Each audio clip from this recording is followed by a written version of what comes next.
Sosiologi adalah ilmu sosial yang mempelajari setiap kehidupan masyarakat. Objek kajian dari sosiologi tidak lain adalah kehidupan manusia. Kata sosiologi berasal dari bahasa Yunani yang terdiri atas kata sophios yang artinya masyarakat dan logos yang artinya ilmu. Istilah dari sosiologi pertama kali ditemukan oleh seorang filsafat dari Prancis yang bernama Auguste Comte pada tahun 1839. Oleh karena itu, Auguste Comte dikenal sebagai bapak sosiologi dunia. Berikut adalah pengertian sosiologi yang ditemukan oleh para ahli. Yang ke-1, Max Weber. Sosiologi adalah ilmu yang berhubungan dengan pemahaman interorientasi mengenai tindakan sosial yang berhubungan dengan suatu penjelasan sebab akibat mengenai arah dan konsekuensinya. Yang kedua, Pitirin Asorokin. Sosiologi adalah ilmu yang mempelajari timbal balik antara macam-macam gejala sosial. Yang ketiga, Emil Durkheim. Sosiologi adalah ilmu yang mempelajari tentang fakta-fakta sosial terkait cara bertindak, berpikir, dan perasaan di luar individu yang mempunyai kekuatan untuk mengendalikan individu. Sejarah sosiologi. Pada awalnya, sosiologi lahir dan berkembang di Eropa. Sosiologi lahir didasari akibat adanya guncangan sosial dari efek revolusi industri di Prancis. Efek tersebut mengakibatkan banyak terjadinya eksploitasi tenaga kerja dan urbanisasi dan kekhawatiran di tengah masyarakat. Sosiologi menjadi bagian dari filsafat sosial yang membahas tentang masyarakat. Pembahasan mengenai masyarakat hanya berkisar pada hal-hal yang menarik perhatian umum seperti perang, konflik sosial, dan kekuasaan dalam kelas-kelas penguasa. Lalu, meningkat pada cakupan yang lebih mendalam dan mulai menyangkut susunan kehidupan yang diharapkan serta norma yang harus ditaati. Sejak saat itu, berkembanglah satu kajian baru tentang masyarakat yang disebut sosiologi. Eropa menjadi titik awal lahirnya disiplin ilmu sosiologi.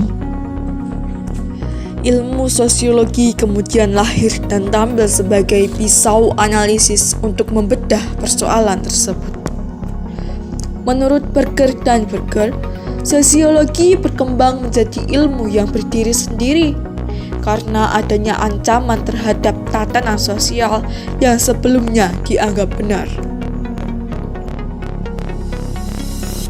Auguste Comte melihat perubahan tersebut mengakibatkan dampak positif dan negatif. Dampak positif seperti berkembangnya demokratisasi dalam masyarakat.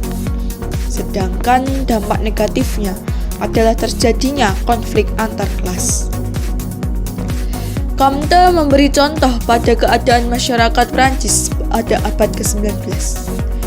Setelah pecahnya revolusi Prancis yang mengalami konflik antar kelas.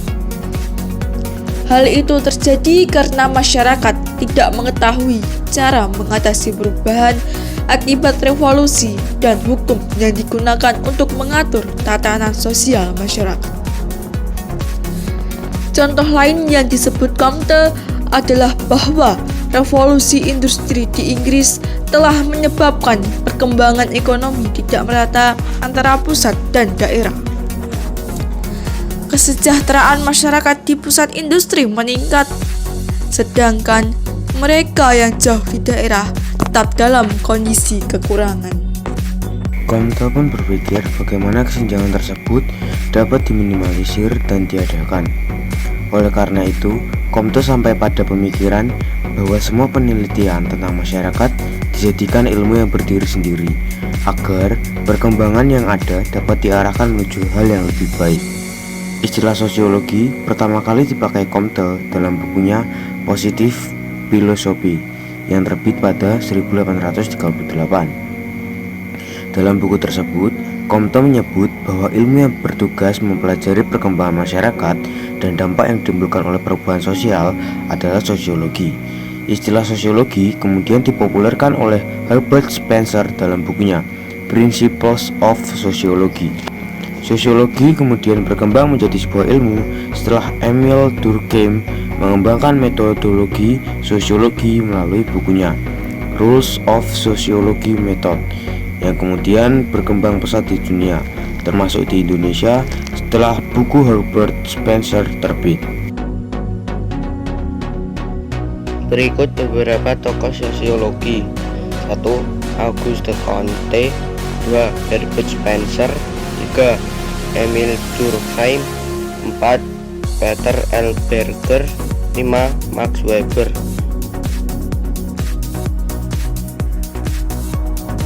Ruang lingkup sosiologi. 1. Peran dan kedudukan sosial individu dalam keluarga, kelompok sosial, dan lingkungan masyarakat. 2. Perilaku anggota masyarakat dalam melakukan interaksi sosial yang didasari oleh nilai-nilai dan norma.